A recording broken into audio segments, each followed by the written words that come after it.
এই জেনজি, এই স্যামড়া, ইরাম করতেছো কিসের জন্য? হ্যাঁ, ইরাম করলে চলবি? হ্যাঁ, বস বস বস বস। আওয়াজ করতেছো কেন? দিবা না, কথা বলতে দিবা না আমাকে? তো এইটা বুঝি তোমাদের ভালোবাসার নমুনা? তোমাদের ভালোবাসার কারণে যদি আমি কোথাও দাঁড়াতেই না পারি, কোথাও বসতে না পারি, কোথাও দুটা কথা বলতে না পারি, এই ভালোবাসা দিয়ে কি হবে আমার? বরং ঘামতে ঘামতে ঘর্মাক্ত হব, রক্তাক্ত হব। কিন্তু সেন্ট্রাল থেকে, সেন্ট্রালি যে ইনস্ট্রাকশন আসবে, সেই ইনস্ট্রাকশনের এক চুল আমরা ডানে বায়ে যাব না। এইটা গণজাগরণের জন্য এইটা দরকার, ইসলামী বিপ্লবের জন্য এইটা দরকার। তো আধা ঘন্টা ধরে যদি তোমাদেরকে থামানোই না যায়, এই লস্কর দিয়ে আমি কি করব? আল্লাহর ওয়াস্তে নো নো নো স্লোগান, চুপচাপ একেবারে আমার দিকে তাকাও। আল্লাহ বললেন ওয়া হামালনাহুম ফিল বাররি ওয়াল বাহার, জলে স্থলে আমি চলাচলের যানবাহনের ব্যবস্থা করেছি। আমরা স্থলে ঘোড়ার উপরে চড়ি, উটের উপরে চড়ি, গাড়ির উপরে চড়ি। এই যে গাড়ির ইঞ্জিন বানাইছি আমরা, এটার মেধা দিয়েছে কে? আবার সাগরের মধ্যে আমরা নৌযান, জলযান, বড় বড় জাহাজ দিয়ে এক মহাদেশ থেকে আরেক মহাদেশ যাই, এক দেশ থেকে মালামালগুলো আরেক দেশে পাঠাই। সাগরের ভেতরে নৌকাগুলোরে ধরে রাখলো কে? ওয়াল ফুলকিল্লাতী তাজরি ফিল বাহরি বিমা ইয়ানফাউন নাস। মানুষের উপকার আছে এরকম সরঞ্জামাদি নিয়ে সাগরের উপরে বিশাল বিশাল জলযানগুলো চলে। এগুলো ডুবে যায় না, কাত হয়ে যায় না, পড়ে যায় না। এগুলোকে স্থিতিস্থাপকতাকে ঠিক করে রাখলো কে? আপনারা জাহাজ দেখেছেন? জাহাজ, হ্যাঁ, বাড়ি চট্টগ্রাম হইলে দেখতে পারতেন। দেখছেন? বিশাল বিশাল জাহাজ, বিশাল জাহাজ মালামাল নিয়ে এক মহাদেশ থেকে আরেক মহাদেশে যায়। গত মাসে আমার জাপান সফর ছিল। এই যে বাংলাদেশে যে গাড়িগুলো চালান, বেশিরভাগ গাড়ি আসে কিন্তু জাপান থেকে। হাজার হাজার গাড়ি একটা জাহাজ বহন করতে পারে, হাজার হাজার গাড়ি। এটারে সাগরের মধ্যে ভাসাইলো কে? সবাই বলুন, ভাসালো কে? হাজার হাজার গাড়ি নিয়ে জাপানিজ গাড়িগুলো আমাদের চট্টগ্রামের এয়ারপোর্টের বন্দরে ভিড়ে। যুক্তরাষ্ট্রে আমি দেখেছি বিশাল বিশাল জাহাজ। আপনারা টাইটানিক জাহাজের নাম শুনেছেন? টাইটানিকেরও 8 গুণ 10 গুণ বড়। সুবহানাল্লাহ কইবেন না? টাইটানিক জাহাজের 8 গুণ 10 গুণ বড় একটা জাহাজ আছে, আইকন অফ দ্য সি। আমি দেখে এসেছি। রয়্যাল ক্যারিবিয়ান দেখে এসেছি। সাগরের সামনে জেটিতে যখন দাঁড়ালাম, জাহাজটা যখন যায়, আমার মনে হচ্ছে একটা শহর, গোটা শহর, the entire city is floating on the water. পুরো একটা শহর মনে হয় পানির উপর দিয়ে ভেসে যাচ্ছে। পড়েন সুবহানাল্লাহ। এই যে আইকন অফ দ্য সি, এই ক্রুজ, এই জাহাজটা, এটার ভিতরে স্টেডিয়াম আছে। কিসের ভিতরে স্টেডিয়াম? কথা বুঝে নাই বোধহয়।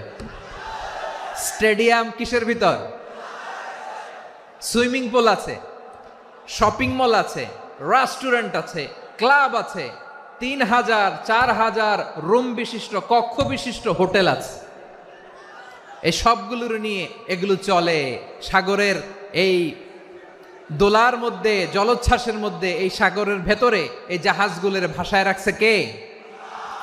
সূরাতুর আর রহমানে আল্লাহ তাআলা বললেন ওয়ালাহুল জাওয়ারিল মুনশাআতু ফিল বাহরি কাল আ'লাম ফাবিআইয়ি আলা, সবাই পড়েন, ফাবিআইয়ি আলাই রাব্বিকুমা তুকাযযিবান।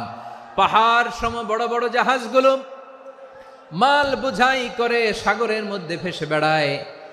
এগুলো দিয়ে মালামাল বহন করা যায়, মানুষরা এক দেশ থেকে আরেক দেশে যায়। এই জাহাজগুলোর সাগরের ভেতরে ভাসায় রাখলো কে? এই আয়াতের ভেতরে আল্লাহ তাআলা সূরাত বানী ইসরাঈলের এই চমৎকার আয়াতের ভেতরে আল্লাহ তাআলা বেসিকলি মানব জাতির প্রতি তার 4টি স্পেশাল অনুগ্রহের কথা বলেছেন। কয়টি? 2টা বলে ফেলছি। 1 নাম্বার, ওয়ালাকাদ কাররামনা বানি আদম, আমি বনি আদমের সম্মান বাড়াইছি। নাকি মুসলমানদের? নাকি মুসল্লিদের? কার সম্মান বাড়িয়েছি? বনি আদমের। তাহলে human dignity, the first part of the verse talks about the human dignity. 2 number অংশে আল্লাহ তাআলা বললেন ওয়া হামালনাহুম ফিল বাররি ওয়াল বাহর, স্থলে এবং সমুদ্রে আমি তাদের জন্য চলাচলের বাহন দিয়েছি। সুবহানাল্লাহ। তার মানে smooth movement on land and sea, জলে এবং স্থলে যাতে আমরা স্মুথলি মুভ করতে পারি আল্লাহ তাআলা দিয়েছেন। 3 নম্বরে আল্লাহ তাআলা বললেন ওয়া রাযাকনাহুম মিনাত তাইয়্যিবাত, মানুষের জন্য আমি পবিত্র রিজিকের ব্যবস্থা করেছি। জলে এবং স্থলে যত প্রাণী আছে সবগুলা প্রাণীকে রিজিক দেয় কে? আমাদেরকে রিজিক দেয় কে? সাগরের মাছগুলোকে, বড় বড় তিমি মাছগুলোরে রিজিক দেয় কে? বাতাসের মধ্যে ভেসে বেড়ানো বড় বড় পাখিগুলো, স্ক্যান্ডিনেভিয়ান কান্ট্রি থেকে লক্ষ লক্ষ কোটি কোটি পাখিগুলো যে এক দেশ থেকে আরেক দেশে ট্রান্সফার হয়, এগুলোর রিজিক দেয় কে? রব্বুল আলামিন বলেন ওয়ামা মিন দাব্বাতিন ফিল আরদি ইল্লা আলাল্লাহি রিজকুহা ওয়া ইয়ালামু মুস্তাকাররাহা ওয়া মুস্তাওদাআহা কুল্লুম ফি কিতাবিম মুবিন। আল্লাহু আকবার। রব্বুল আলামিন বলেন ভূপৃষ্ঠে বিচরণশীল যত প্রাণী আছে সব প্রাণীগুলোকে আমি আল্লাহ আমার নিজের কুদরতে রিজিকের বন্দোবস্ত করি। এই প্রাণীগুলো কোথায় থাকে, কোথায় যায়, সব জায়গায় আমি রিজিক পৌঁছে দেই। রিজিক কেউ দিতে পারে না, রিজিকের মালিক কে? রিজিকের মালিক তিনি আল্লাহ। এজন্য আল্লাহ তাআলা বললেন ওয়া রাযাকনাহুম মিনাত তাইয়্যিবাত। এরপরে আল্লাহ বললেন ওয়া ফাদ্দালনাহুম আলা কাসীরিম মিম্মান খালাকনা তাফদীলা। আমি যত প্রাণী সৃষ্টি করেছি সকল প্রাণীর মধ্যে মানুষের মর্যাদা শ্রেষ্ঠত্ব আমি দিয়েছি। সুবহানাল্লাহ পড়েন। তাহলে 1 নম্বরে আল্লাহ বললেন আমি বনি আদমের মর্যাদা বাড়ালাম। এরপরে বললেন স্থলে এবং সমুদ্রে চলাচলের জন্য যানবাহন দিলাম। 3 নম্বরে আল্লাহ বললেন পবিত্র রিজিকের ব্যবস্থা করে দিলাম। এরপরে আল্লাহ বললেন যত প্রাণী আছে, সৃষ্টি আছে, সবগুলার উপরে আমি মানুষকে শ্রেষ্ঠত্ব দিলাম। সুবহানাল্লাহ। তাহলে সবচেয়ে বেশি শ্রেষ্ঠত্ব মানুষের। কার? মানুষের। শুধু তাই নয় প্রিয় ভাইরা, আকাশ এবং জমিনে যা কিছু আছে সবকিছু মানুষের জন্য, মানুষের কল্যাণে, মানুষের প্রয়োজনে, মানুষের বশীভূত করে সৃষ্টি করেছেন কে? রব্বুল আলামিন বলেন হুয়াল্লাযী খালাকা লাকুম মা ফিল আরদি জামিআ। এই জমিনের মধ্যে যা কিছু আমি আল্লাহ সৃষ্টি করেছি সব কিছু আমি মানুষের জন্য সৃষ্টি করেছি। পড়েন সুবহানাল্লাহ। হুয়াল্লাযী খালাকা লাকুম মা ফিল আরদি জামিআ, যা আছে সব আমাদের জন্য, সব আমাদেরকে সার্ভিস দেওয়ার জন্য, আমাদের উপকারের জন্য, আমাদের কল্যাণের জন্য। আওয়াজ করে সবাই পড়ুন আল্লাহু আকবার। অন্য আয়াতে আল্লাহ বললেন ওয়াসাখখারা লাকুম মা ফিস সামাওয়াতি ওয়া মা ফিল আরদি জামিআম মিন ইন্না ফি যালিকা লাআয়াতিন লিকাউমি ইয়াতাফাক্কারুন। প্রথমে আয়াতে আল্লাহ বললেন জমিনে যা আছে সব তোমাদের কল্যাণে আমি সৃষ্টি করলাম। এরপরে আল্লাহ বললেন আকাশেও যা আছে সব তোমাদের জন্য সৃষ্টি করলাম, তোমাদের অনুগত বানায় দিলাম। পড়েন সুবহানাল্লাহ। মানুষের কি ব্রেইন দেখেন, মানুষ জমিন ছেড়ে আকাশে চলে যায়। পাখি দেখে মানুষের শখ হলো পাখি যেহেতু উঠতে পারে আমরাও পারবো। অরবিল রাইট, উইলবার রাইট, 2 ভাই মিলে আঁকাঝোঁকা করতে করতে করতে করতে প্লেন বানায় ফেললো। কোন সুবহানাল্লাহ। এখন পাখিও ওরে, আমরাও ওরি। এরপরেই মানুষের কৌতূহল থামে না এখানে। মানুষ চলে গিয়েছে চাঁদে। কোথায় গেছে? এখন কিন্তু চাঁদে জমি বিক্রি হয় জানেন। পৃথিবী নিয়ে মারামারি শেষ। রাশিয়া আমেরিকা এখন ধরছে চাঁদ আর মঙ্গল গ্রহ। এখন চাঁদে জমি বিক্রি হয়, মঙ্গলে জমি বিক্রি হয়। এই চাঁদ, মঙ্গল, বৃহস্পতি, শনি সব আল্লাহ তাআলা আমাদের জন্য বানিয়েছেন। সুবহানাল্লাহ পড়েন। মানুষ সাগরের উপরে চড়ে, শূন্যে ভেসে বেড়ায়, পাহাড় কেটে সুড়ঙ্গ বানায়, টানেল বানায়। মানুষ ব্রডব্যান্ডের লাইন নিয়ে যায় সাগরের ভেতর দিয়ে, এক দেশ থেকে আরেক দেশে, এক মহাদেশ থেকে আরেক মহাদেশে। সুবহানাল্লাহ পড়েন।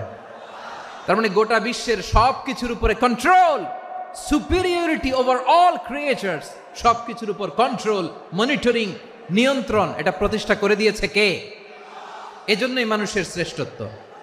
ওয়ালাকাদ কাররামনা বানি আদম, আমি বনি আদমের সম্মান বাড়িয়েছি, মর্যাদা আমি বাড়িয়ে দিয়েছি এই কারণে, কারণ মানুষ সব কিছুর উপর নিয়ন্ত্রণ নিতে পারে।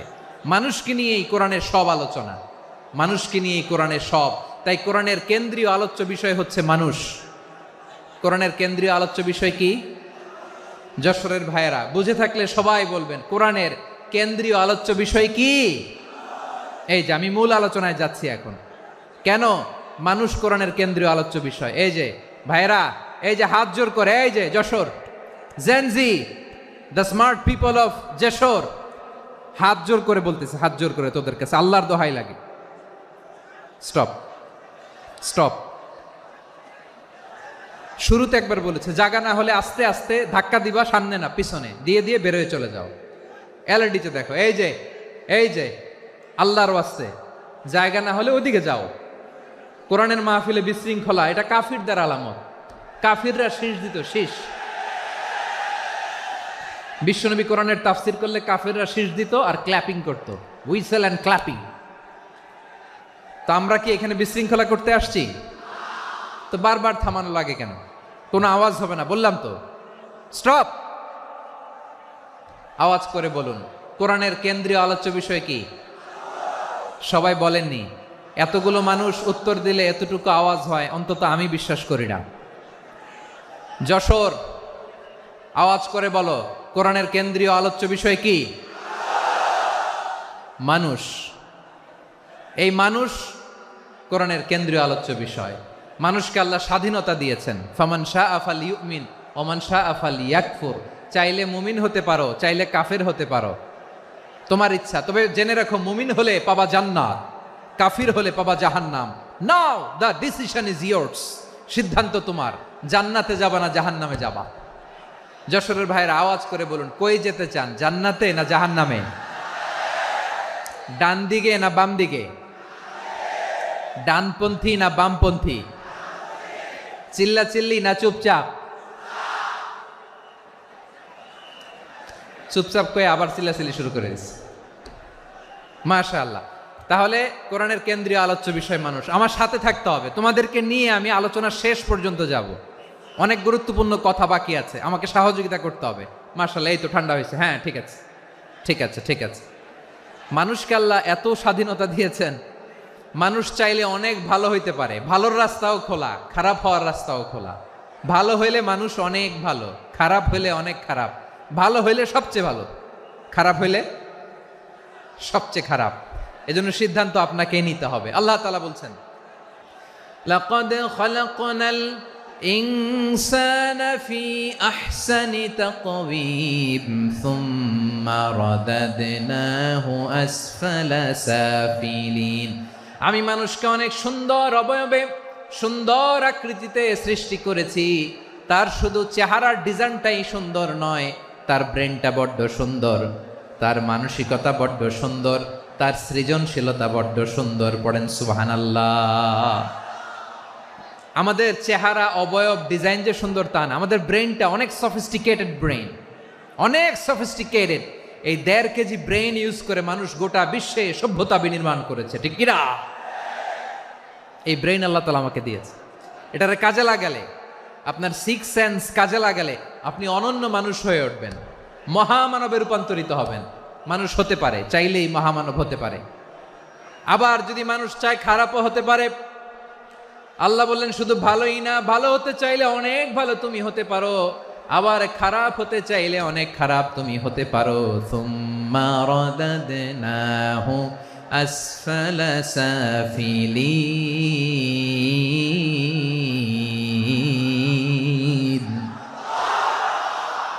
খারাপ হলে একেবারে খারাপ হতে পারো, নিকৃষ্ট হলে একেবারে নিকৃষ্ট হতে পারো, ভালো হলেও ভালো হতে পারো। কোন সুবহানাল্লাহ।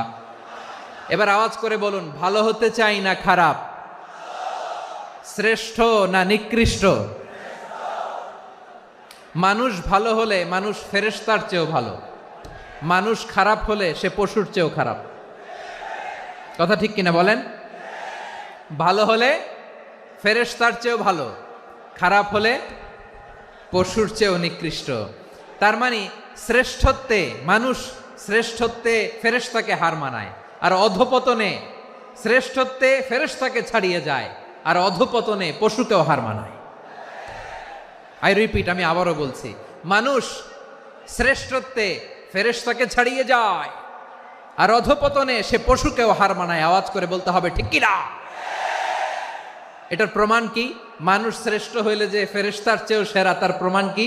আল্লাহ তাআলা বলছেন, ওয়া ইয কুলনা লিল মালাইকাতি ইসজুদু লি আদম ফাসাজাদু ইল্লা ইবলিস আবা ওয়াস্তাকবারা ওয়া কানা মিনাল কাফিরিন।